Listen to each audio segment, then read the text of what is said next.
Thank you.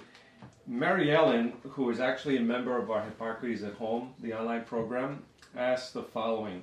IBS, irritable bowel syndrome. How long can it take to heal? What products do you recommend in addition?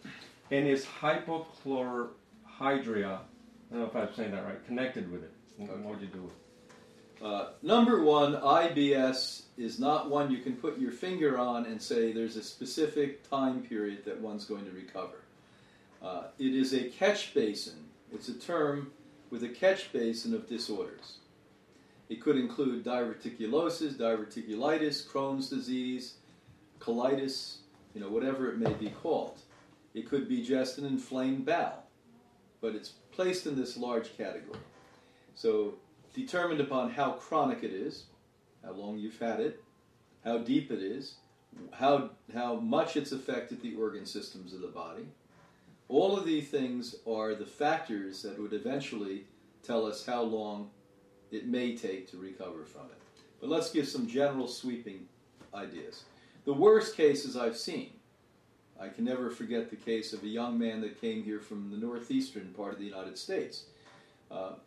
He came here because his cousin collected money, and when he was on his way in for his 47th operation for his colon, 47th operation, he was young. I think he was less than 30 years old. His cousin said, no, go to Hippocrates instead. Within a matter of just a short time, he, in his particular case, came off his medicines. The bleeding stopped by the second week he was here at Hippocrates, and he had completely reversed his irritable bowel syndrome problem, which was obviously very chronic in his case, within a matter of 5 months after that.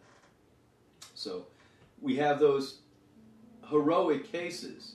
That's an exceptional case, let me say this to you, where I see other people who didn't have all these operations, obviously had a much more functional colon and small intestine, and it took them 3 years.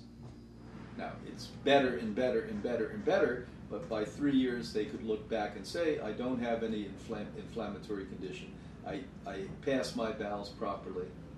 So, as you see, there's such variation on this, it's impossible to say. The disorder that you are speaking about can have something indirectly to do with irritable bowel syndrome. What it really is more so a mineral imbalance that has to do with electrolyte and hydration of the human body. So it's an indirect, as everything is indirectly involved with digestion and elimination of the body.